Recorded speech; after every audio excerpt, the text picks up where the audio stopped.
안녕히 예수님. 순교자 대축일입니다. 예. 성 김대건 안드레아, 성 정화상 바오로 동료 순교자들 대축일이에요. 우리 또 순교자를 일컫는 수많은 말들이 있겠지만 저는 오늘 의인이라는, 의롭다라는 점을 좀 말씀드리고 싶어요. 뭐 증언하시는 분들, 전구해 주시는 분들, 뭐 여러 가지 호칭들이 있겠지만 순교자를 이야기할 때 의롭다라는 부분을 좀 말씀드리고 싶어요. 특히나 오늘 지혜서 그리고 사도 바오로의 말씀에 입각해가지고 우리가 의롭다라고 말하지만 좀 직접적으로 와닿게 말씀드리려면 이번 달이 순교자 성월이고요. 다음 달은 무슨 성월이죠? 묵주기도 성월이죠. 그러면 보통 우리가 9월, 10월 이렇게 기도를 하면은 누구한테 기도를 많이 합니까? 다음 달은 성모님에게 기도를 많이 하겠죠. 그럼 이번 달은요? 뭐 하시던 대로 하겠지만 특별히 순교자들에게 좀 우리가 그런 표현을 많이 씁니다. 전구를 청한다. 전구. 전구가 뭐죠? 전구. 우리를 위해서 빌어달라고 청하는 겁니다. 근데 아무나 전구해 줄 수 있나요? 예를 들어 보겠습니다. 본당 신부님이 성이 났어요. 누가 본당 신부님을 달래야 하죠? 신자들 중에서도 좀 신부님한테 이쁨 받는 사람이 옆에 가야 되지 않겠어요? 아닙니까? 미사 끝나면 맨날 신부님한테 손가락질하는 사람이 신부님한테 가가지고 일하면 안 되지요 이러면 신부님이 더 쓱나겠지요. 좀 신부님한테 김치도 좀 갖다 주고 미사 끝나면 아이고 수고하셨습니다 하면서 어깨도 좀 주물러 주고 이런 사람이 가야 좀 신부님 마음이 풀리지 않겠어요? 네. 전구는 그런 겁니다. 아무나 가서 전구하면 안 돼요. 전구할 수 있는 사람이 가야 됩니다. 학생 중에서도 꼭 반에서 성적 잘 받고 선생님 말 잘 듣는 친구가 반에서 무슨 사건이 터지더라도 선생님이 이거 법인을 잡아야 된다, 문제가 있다 이럴 때 그 이쁨 받는 친구가 가가지고 선생님 제가 해결할게요, 좀만 참아주세요, 알았다 이러지 않습니까? 이쁨 받는 사람이 가요. 전구. 전구를 한다. 성인들의 통공교리라고 우리가 소위 부르고 있잖아요. 하늘과 땅을 연결시키는. 그러면 알 수 있듯이 의인은요, 의인이라고 부르는 거는요, 여러분들도 뭐 성경 안에 의인을 굉장히 많이 말하겠지만 소돔과 고모라 이야기에서도 의인은 어떤 존재입니까? 의인, 소돔과 고모라 이야기에서 의인 10명만 있으면 내가 여기를 용서하겠다 이렇게 말씀하시지 않나요? 그리고 예레미야 예언자가 또 시온을 구하기 위해 가지고 의인을 찾아다녔는데 못 찾긴 했지만 의인이라는 거는요, 예수님께서 이 의인을 봐서라도 용서할 수 있는 이들입니다. 그래서 엄밀하게 이야기하면요, 의인이라고 부르면요, 중재하는 사람입니다. 중재. 가운데 설 수 있는 사람. 나와 너 사이에 들어올 수 있는 사람. 이 사이는 아무나 못 들어와요. 그렇지 않습니까? 중재할 수 있는 사람. 맞습니다. 그래서 다리 역할을 수행할 수 있는 거예요. 여러분들도 지금 이민사회에 있잖아요. 여러분들은 한국인이면서 뭐 시민권을 받은 분들은 미국인일 수도 있고, 뭐 저는 뭐 그냥 지나가는 사람 중에 한 명이겠지만 여기서 한평생 사신 분들은 한국인이면서 미국인으로 지내고 있잖아요. 그럼 미국인이랑 싸움이 났어요. 무죄 됩니까? 상상하기도 싫죠. 맞습니다. 하지만 그 사이에서 누군가 반드시 중재를 해야 돼요. 중재를 하지 않으면 이게 엄청나게 일이 커질 수 있기 때문에 중재는 반드시 해야 됩니다. 그래서 엄밀하게 이야기하면은 돈 받고는 중재해 줄 수 있어요. 나도 돈 받고는 중재해 줄 수 있지만 돈도 안 받고 중재를 해 주려면요, 얘랑도 친해야 되고 얘랑도 친해야 됩니다. 그래야 중재가 돼요. 그렇지 않습니까? 순교자 이야기로 마무리를 짓겠지만 그 가톨릭의 교부들은요, 이 중재하는 분들을 의인이라 불렀지만 더 다른 말로는 이렇게 불렀어요. 낯선 사람이 될 수 있는 사람. 낯선 사람이 될 수 있는 사람. 그걸 케니테이아라고 부릅니다. 그리스 말로. 사실 이 제일 이 낯선 사람이라고 부르는 제일 모범은요, 주 예수 그리스도입니다. 주 예수 그리스도. 예수님께서 우리가 소위 말하는 강생이라고 부르죠. 강생이 뭐죠? 하느님이 사람이 되신 일이죠. 하느님이 사람이 되신 신비죠. 근데 다르게 말하면은 하느님께서 하느님스럽지 않게 된 거죠. 엄밀하게 말하면. 그렇지 않습니까? 하느님과 사람은 철저하게 구분돼야 돼요. 근데 하느님께서 스스로 하느님이 아닌 사람이 됐습니다. 근데 사람이랑 똑같지만 똑같았습니까? 복음에 보면은 맨날 한 소리씩 듣지 않습니까? 예수님께서. 꼭 그냥 적당히 잘 둘러서 같은 사람으로 살면 되는데 왜 이렇게 다른 길로 가시나요? 예수님께서는. 어떤 경우에는 율법학자들이 와가지고 예수님 그거 율법 그거 아닌데요 이렇게 막 딴지도 거는데 아니다 너가 지금 잘못 생각하고 있다 이러면서 삐딱선을 또 타지 않습니까? 제가 참고로 경상도 출신이라서 이렇게 말하다 보면 좀 사투리가 좀 셉니다. 전혀 다른 분이었어요. 하느님에게서도 달라졌지만 사람 안에서도 전혀 다른 분으로 남았단 말입니다. 그래서 이렇게 말할 수 있어요. 예수님은 낯선 분으로 오셨어요. 완전히 낯선 분으로 왔어요. 그래서 낯선 분이었기 때문에 철저하게 하느님과 우리 사이를 이을 수 있었습니다. 그런 분이에요. 우리가 소위 말하는 그 외계인이라 부르지 않습니까? 영어로 뭡니까? 외계인. 에일리언이란 말도 여기서 나오는 거예요. 낯선 존재. 중요한 거는 그겁니다. 예수님께서 낯선 분이었다라면요, 성모님과 요셉은요, 그분들도 낯선 분이었어요. 성모님 이야기까지 하면 너무 말이 길어지기 때문에 요셉 이야기만 좀 할게요. 요셉, 양부 요셉이라고 부르죠. 양부 요셉은 어떤 분입니까? 의로운 사람. 의로운 사람. 딱 처음부터 그렇게 이야기하죠. 그러면 요셉의 어떤 부분이 의롭습니까? 마리아를 감싸주는 사람. 네. 다른 쪽 같았으면은 나는 결혼도 하지 않았는데 애를 뱉네 그러면 돌로 때려 죽여야 돼요. 근데 침묵합니다. 그것만 그렇게 했어요. 요셉은 마태오복음에서는 요셉은 어디로 갑니까? 예수님을 그 성모님께서 예수님을 품에 안고 계실 때 어디로 가죠? 이집트로 가죠. 이집트는 어떤 곳입니까? 가면 안 되는 곳이었어요. 원래는. 그렇지 않습니까?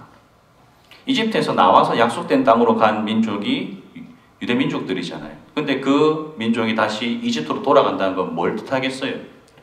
아주 낯선 곳으로 간다는 겁니다. 처음부터 의로운 사람이라고 불렸지만 제일 중요한 거는 낯선 땅 이집트로 가다가 어디로 들러요? 베들레헴으로 들리지 않습니까? 그래서 요셉은 처음부터 의롭다라고 표현하고 있지만 지금 오늘 버전에서는 낯선 사람으로 처음부터 쭉 머물렀습니다. 그리고 유다 땅이 아닌 다른 낯선 땅 이집트로 가다가 나자렛으로 돌아와서 이방인으로 계속 머물렀어요. 마지막까지. 그리고 양부 요셉을 이야기하면은 성조 요셉도 같이 이야기해야 돼요. 사실은 성요셉 성어에 여러분들도 아마 이런 부분들을 많이 들었겠지만 같은 이름을 공유하고 있고 양부 요셉이 의로운 자라고 불렀지만 성조 요셉은 어떤 분이죠? 성조 요셉 이름 말하면 모르나? 야곱의 아들. 창세기 이제 끝부분에 등장하는 37장부터 이제 꿈쟁이 나오는 이야기 아시죠 다들? 네. 꼼꼼하게 안 읽어서 이제 잘 그럴 수 있지만 구약에 나오는 성조 요셉도 사실은 의로운 자라 불립니다. 의로운 자, 차딕 이렇게 부르거든요. 히브리 말로. 그 요셉 이전에 다른 그 아버지들 그러니까 소위 성조들은 어떤 삶을 살았습니까? 그 성조들은 처음에 아브라함이랑 하나님께서 아브라함을 부르실 때도 무슨 계약을 맺었죠? 계약을 맺기 전에 떠나라라 그래. 떠나라. 레크, 러카 이러면서 넌 떠나라. 그러면서 아브라함이 가진 것들 다 버리고 이제 떠나는 떠돌이 여행, 이거를 좀 우리가 좀 알아듣기 쉽게 표현한다면 나그네 살이, 정착하지 않고 떠도는 삶, 나그네 살이, 나그네 살이를 했던 민족이었죠, 사실은. 근데 요셉이 오면서, 그리고 요셉이 엄밀하게 이야기하면 자기 가족들, 민족들을 다 데리고 이집트로 데리고 가잖아요. 그 전까지는 원래 야곱까지만 해도 그 땅에 정착을 하고 있었어요. 근데 왜 떠나야 됐습니까? 감으로서, 물게 없어서 떠났어야 됐어요. 근데 거기서 요셉이 데리고 간단 말입니다. 중요한 거는. 그러면은 요 요셉은 어떻게 이 자기 가족들을 다 데리고 왔나? 성경을 아마 쭉 다 읽어보셔서 아시겠지만 요셉은요, 이제 낯설다라는 이야기로 시작하고 있잖아요. 처음 태어났을 때부터 가족에서 낯선이었습니다. 왜 그렇게 했어요? 쥐 혼자 이쁨 받잖아요. 다른 보통 집에서 좀 이쁨을 받는다 그러면 누가 좀 이쁨을 받습니까? 막내 아니면 첫째, 장남 아니면 막내. 근데 요셉은 첫째의 이쁨도 막내의 이쁨도 다 들고 갔네요. 그러니까 형제들이 얼마나 시기 질투를 합니까? 그리고 이런 걸 잘 보여주는 게 아버지가 밭에 일하러 자기 형제들을 보내죠. 그 다음에 요셉한테도 니도 가라 이러니까 요셉 뭐라 합니까? 예, 그렇게 하겠습니다. 원어로 하면 흰내니 이렇게 부르는데요. 흰내니. 사제들이 서품 받을 때 예, 여기 있습니다. 이렇게 막 소리치잖아요. 그 말입니다. 나 여기 있다. 이 말이에요. 다른 형제들은요. 아무 말도 안 하고 아빠가 보내니까 그냥 갔어요. 요셉은요. 알겠습니다. 저 여기 있어요. 이러면서 응답을 해서 자기가 스스로 가는 겁니다. 완전히 처우가 다르지 않습니까? 형제들 사이에서 요셉은요. 당연히 질투를 받으니까 저놈은 때려 죽일 놈이다. 이렇게 시작하는 거죠. 그래서 스켐에 도착해서도 그래서 뭘 찾고 있어요? 이러니까 형제들 찾고 있다고 막 이렇게 두리번거리지 않습니까? 형제들이라 그러면 원래 피로 엮여있는 관계인데 요셉만 댕그러니 떨어져 나와 있다는 거죠. 전혀 다른 가족에서부터 낯선 삶을 살았어요. 그 다음에 어디로 가죠? 이렇게 하면 강론이 끝이 안 나겠네. 그냥 안 물어보고 그냥 바로 할게요. 이집트로 갔어요. 이집트로 가가지고 이제 뭐 중간 내용은 뭐 여러분들 성경 딱 읽어보십시오. 뭐 꿈 해몽하고 막 어찌저찌 잘 엮여가지고 바로 밑에 자리까지 갔단 말입니다. 근데 출신이 항상 문제죠. 요는 이집트 출신이 아니에요. 그러니까 이집트 땅에 머물면서도 이집트인이 아닌 거예요. 사실 우리랑 똑같죠. 미국 땅에 있지만, 미국 시민권은 있지만 마지막까지 약간 미국인으로 인정을 못 받는 그런 느낌이랑 비슷한 거예요. 근데 그런 요셉이 이집트에 자기 민족들을 다 데리고 왔단 말입니다. 엄밀하게 이야기하면 자기 가족들과 이집트를 연결하는 중재 역할을 할 수 있었어요. 그게 가능한 이유는 낯선이었기 때문에. 그래서 오늘 이 독서 보시면 사도 바오로가 쭉 이야기하는 것들 있잖아요. 환난, 역경, 박해, 굶주림, 헐벗음, 위험, 칼, 이런 거는 어떤 겁니까? 가까이 하기 싫은 것들이에요. 굉장히 가까이 하기 싫고 굉장히 우리한테 낯선 것들입니다. 누가 이런 것들을 내 앞에 갖다 놓으면요 정말 가지기 싫겠죠. 옆에 두기 싫고. 근데 그런 처지에 놓였을 때 우리가 발견할 수 있는 게 있습니다. 사람 사이에서도 잘 지내다가 내가 쫄딱 망했어요. 그러면요 사람들 다 도망갑니다. 남아있는 사람이 없어요. 똑같은 처지에 놓여본 사람은 옆에 남을 수 있어요. 그렇지 않겠습니까? 그러면 그제서야 그 사람이 다르게 보입니다. 정말 다르게 보여요. 지금까지는 내 비즈니스 파트너, 학교 동창, 이민 와가지고 처음 만난 사람, 이런 사람들이 쫙 있는데 내가 쫄딱 망하고 이제 집도 팔아야 되고 차도 팔아야 되고 그런 상황이 됐네요. 그러니까 나머지 다 떠났어요. 근데 정말 관계없는 성당에서 만난 형제님이 한 명이 딱 옆에 거 있네요. 위로해 주면서. 그러면 그때부터는요 사랑이 맞으면 안 돼요. 낯선 사람이에요. 낯선 사람인데 이제 나랑 똑같이 보이게 되는 겁니다. 엄밀하게 이야기하면 예수님께서는 처음부터 낯선 분이라 그랬잖아요. 예수님을 알아보는 순간들은 그런 순간들입니다. 내가 원래 익숙한 길로 쭉 가고 있는데 갑자기 방향을 틀게 될 수도 있어요. 내가 원하든 원하지 않든. 그럴 때 예수님을 만날 수 있습니다. 엄밀하게 말하면. 좀 잔인한 말일지 모르겠으나 여러분들이 매일 눈 뜨면 아침 기도하고 저녁 기도하고 그래가지고 예수님을 자주 만납니까? 생각보다 만날 확률이 높지 않을 겁니다. 오히려 비정을 가야 되겠다 이래가지고 비정 가서는 한 번씩 만날 수 있어요. 왜냐하면 내가 평소에 지내던 거랑 전혀 다른 루틴이고 거기선 예수님한테 올인하기 때문에 완전 다른 환경에. 근데 비정도 한 번, 두 번 계속 하다 보면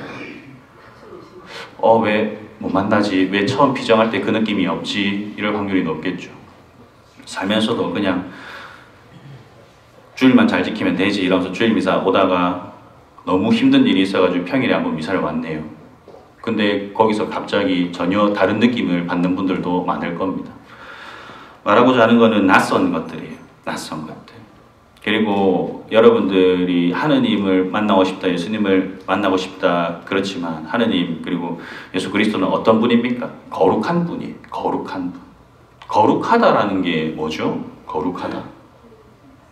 우리랑 전혀 다르다는 겁니다. 구분되는 거예요. 거룩함을 앞에 할 때는 훨씬 더 우리가 압도당하고 그리고 경건해지고 이런 느낌들을 말하죠. 그래서 성찬례에 바로 들어가기 직전에 홀리 홀리 홀리 이렇게 우리가 노래를 하지 않습니까? 거룩한 순간에 있다. 그리고 모든 예식들도 성찬례에 다 집중이 되어 있고 거룩하다라는 건요 우리랑 전혀 다른 거라고 보는 겁니다. 마치 아이들이 아이돌을 좋아하듯이 여러분들도 좋아하는 팬덤이 있을 거 아닙니까? 팬을 눈앞에 보면요 우와 저는 우리랑 전혀 다른 사람이다 이렇게 반응하지 않습니까? 그러다가 좋아하는 거에 있어서 벗어나는 순간은요 에레이 저것도 사람이었네 나랑 똑같은 놈이었네 요래 될 때입니다. 거룩하다라는 건 구분되는 거예요. 전혀 다른 것. 근데 그 앞에 서면요 내가 정말 평생 동안 만나고 싶은 가수가 있어요. 가수 콘서트 어떻게든 예매해가지고 갔어요. 근데 팬 이벤트에서 내가 뽑혀가지고 그 가수 앞에 섰어요. 그러면요 기절하는 사람들이 굉장히 많습니다. 버틸 수가 없거든요. 너무 엄청나게 내 앞에 있기 때문에. 그래서 엄밀하게 말하면 거룩하다라는 건요 정말 버거운 거고요 견뎌야 되는 겁니다. 하느님을 앞에 두고 그래서 우리가 성령 칠은 중에 그 성령의 열매 중에서도 경외심이 있잖아요. 칠은 중에 경외심, 거룩함을 거룩한 것으로 알아보는 은총입니다. 사람 사이에서도 요즘에도 그런 교육을 안 하는 것 같지만 요즘에는 사람 귀한 줄 모른다 이런 표현을 쓰잖아요. 똑같은 사람이고 똑같은 만나는 사람이겠지만 사람 귀한 줄 아는 사람과 모르는 사람은 사람을 대하는 게 완전히 다르지 않습니까? 하느님을 거룩한 분으로 모시는지 아닌지에 따라 가지고 이 미사라든가 우리 신앙생활 모든 것들이 다 바뀐단 말입니다. 제대로 알아보는 것. 그리고 여러분들이 매 주일마다 고백하는 신경에서 예수님이 어떤 분인지 더 직접적으로 등장합니다. 여기는 사도신경을 바칩니까? 니케아신경을 바칩니까? 사도신경. 사도신경에 보면 그 내용이 있죠. 예수님께서 돌아가신 다음에 어디로 갑니까? 저승에 가시오. 저승에 가시오. 사흘 부활 직전에 마지막으로 가신 곳이 저승이죠. 저승은 어떤 곳입니까? 인페로스. 저승. 진짜 끔찍하게 가기 싫은 곳이죠. 제일 낯선 곳. 죽음이라고 부르는 것. 죽고 싶은 사람이 여기 있습니까? 저승은 제일 낯선 곳입니다. 누구도 가기 싫은 곳이에요. 근데 거기 주님께서 가셨다고요. 그게 무슨 말이겠어요? 정말 우리가 생각했을 때 나랑 아무 관련도 없고 정말 나랑 처지가 전혀 다른 사람에게까지 예수님께서 가셨다고. 완전하게 다른 분이기 때문에, 완전하게 낯선 분이기 때문에. 그래서 제일 낯선 곳에 있는 모든 사람부터 다 모아드릴 수 있다는 겁니다. 예수님께서. 그래서 주님께서는 모아드리시는 분이고요. 구약 이전부터 세상 마지막 날까지 모든 이들을 모으시는 분입니다. 근데 그 중에 가운데 있는 중재자들이 우리가 소위 말하는 성인들이에요. 성인들. 그래서 예수님께서는 그런 거죠. 여러분들 뭐 당장에 제일 가까운 성모 발현지도 그렇겠지만 예수님을 봤다 그러면요 어린 친구들이 이런 소리 많이 합니다. 신부님 어제 꿈에 예수님이 나왔어요. 근데 저기 있는 지금 미국이 아니라 한국에 있는 어느 한 본당의 청년이 신부님 예수님이 꿈에 이랬는데요. 그러면 예수님은 동시에 나온 겁니까? 아니면 시간 순서대로 나온 겁니까? 애들한테 막 이런 거 이제 질문하면 그렇네요 막 이러는데 예수님께서는 어느 시간이든 어느 곳이든 다 있을 수 있어요. 왜냐하면은 정말 다른 분이기 때문에 어디에나 계시는 분이라고 우리가 고백하지 않습니까? 어디에나. 그리고 모든 것을 당신의 걸로 삼으실 수 있어요. 취하실 수 있고 하느님과 사람 사이에 계신 분이기 때문에. 결론부로 이제 돌아올게요. 순교자 성을 이야기를 하려고 여기까지 왔어요. 그럼 순교자는 어떤 분이겠어요? 우리랑 전혀 다른 분들이에요. 처음부터 낯선 곳에 있었던 분들입니다. 엄밀하게 이야기하면. 그래서 순교자는 의로운 분이고 우리와 하느님 사이를 중재할 수 있는, 가운데 설 수 있는 분들이에요. 우리와 똑같은 운명을 지니고 있지만 전혀 다른 곳에 살고 계신 분들, 전혀 다른 길을 가고 있는 분들, 직접적으로 주님께서 가신 길로 같이 간 분들, 그래서 우리를 위해 전구해 줄 수 있는 분들, 그리고 주님 운명에 동참했기 때문에 마지막에도 다른 곳에 있을 수 있어요. 의인들은 마지막에 주님과 같이 심판대 앞에서 서 있습니다. 우리는 주님 앞에 서 있겠지만 그들은 주님 옆에 서 있어요. 배심원이겠죠, 일종의. 그랬을 때 의인들에게 전구를 청해야 되는 이유는 뭡니까? 제일 가까이 있기 때문이에요. 우리보다 훨씬 가까이 있기 때문이에요. 우리가 예수님 우리 좀 건강하게 해주십시오 부탁하는 것보다 성인 중에 한 명이 저는 좀 지금 애도 나이도 좀 어리고 좀 건강해야 됩니다. 알았다 이러면서 그러시지 않겠어요? 순교자 성월에 우리가 전구를 청해야 되는 이유는 그겁니다. 또 다음 달이 되면 성모님께 전구를 청하겠죠. 제일 가까이 계신 분이기 때문에. 하느님 오른쪽에 앉아 우리를 위해 간구해 주시는 분이라고 로마서에 의인에 대해서 이야기합니다. 순교자들은 처음부터 의인이었고요. 처음부터 어린 양이신 분을 섬기고 그분의 말씀을 부끄럽게 여기지 않았고 맨 마지막에 돌아가실 때 그분들은 어디를 보고 있나요? 하늘을 보고 있어요. 무엇을 봤을까요? 우리랑 전혀 다른 것을 봤을 겁니다. 우리가 보통 법정에 서거나 그러면요, 죄를 지었기 때문에 어디를 봅니까? 땅에 고개를 쳐박고 있죠. 하늘을 볼 수가 없어요. 근데 그분들은 처음부터 죄 지은 것이 문제가 아니기 때문에, 처음부터 하느님을 봤기 때문에 마지막 순간까지 하늘을 볼 수 있는 분들이었습니다. 전혀 다른 거를 봤다라는 거예요. 우리들도 순교자의 후손이라 부르고 있잖아요. 우리도 하늘을 봐야죠. 우리도 그분들이랑 똑같이 좀 낯선 곳으로 가고 낯선 분이신 분을 따를 수 있어야죠. 그렇게 돼야 됩니다. 실제로. 그리고 그분들은 우리가 이제 순교자의 자손이라 부르는 거에 제일 큰 어드밴티지 중에 하나는 모범이 되신 분들이기 때문이에요. 그래서 저는 뭐 그쪽은 아니지만 순교자 집안에서 보통 성직자 수도자가 많이 나옵니다. 보통. 왜 그렇게 했어요? 꾸준하게 봐왔기 때문에. 여러분들도 순교자의 자손들이잖아요. 어떻게 살아야 되겠습니까? 우리 역시도 그분들의 전구를 청하면서 또 그분들의 지도를 받고 그분들의 지도 편달을 받으면서 그분들의 삶에 같이 동참해야 되지 않겠어요? 특히나 이 순교자 성월 시기에는. 그래서 이번 한 주간 내가 너무 익숙한 것만 찾고 있지는 않은지, 특히나 뭐 제가 아까 예를 들었지만 미사에만 뭐 꾸준하게 참석하고 다른 것들은 외면하고 있지는 않은지, 정말 제가 바실 성당도 가보고 요 도심 쪽의 성당에 올 때마다 참 그런 괴리감을 크게 느껴요. 미사 때는 굉장히 홀리하게 있다가 미사 끝나고 노숙자들이 앞에 있는데 그냥 쌩하고 지나가는 그런 모습들이 얼마나 괴리감이 큰지 모르겠어요. 물론 그렇게 될 수밖에 없긴 하겠지만, 근데 다른 한편으로 생각해 볼 거리가 아닌가 싶습니다. 우리들이 순교자의 후손이니만큼, 그리고 여러분들이 이 땅에서 특히나 낯선 사람으로 살고 있잖아요. 그렇다면 그 안에서 배우고 느낀 것들이 훨씬 더 많을 겁니다. 저는 오늘 처음이자 마지막으로 요 들렀다 가겠지만 우리 아그네스 본당 공동체도 순교자들의 마음을 잘 간직하고 그분들의 정부를 청하고 또 우리 역시도 처음부터 이 땅에서 낯선 사람으로 살았지만 그렇기 때문에 더 주님께로 빠르게 가까이 갈 수 있는 한 방법이지 않나. 우리의 정체성이라든가 이런 것들을 생각해 본다라면은 순교자들께서 지내셨던 삶들도 좀 더 와닿지 않을까 그런 생각을 해봅니다. 이번 한 주 그리고 이번 달 동안 순교자들의 정보를 끊임없이 청할 수 있으면 좋겠습니다.